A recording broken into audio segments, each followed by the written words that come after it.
Dan dianggapnya orang yang menghadap Allah itu adalah orang yang mati. Padahal orang yang menghadap Allah itu adalah orang yang hidup. Dan orang yang tidak menghadap Allah adalah orang-orang yang mati.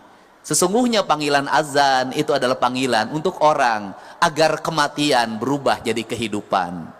Mati telinganya, mati tangannya, mati hidungnya, mati matanya, mati lidahnya, mati hatinya. Maka suara azan itu mengingatkan dia untuk segera kembali hidup, agar telinganya hidup, matanya hidup, hidungnya hidup, lidahnya hidup, dan kematian matinya hidup. Kata orang Sunda itu, jaga panon ku awasna, jaga celi ku danguna, jaga irung ku angsena, jaga letah ku ucapna, jaga hate ku ikhlasna. Maka masjid itu sesungguhnya merupakan sumber dari kehidupan dan tempat untuk menghidupkan orang-orang yang mati. Maka orang-orang yang bersujud adalah orang-orang yang hidup.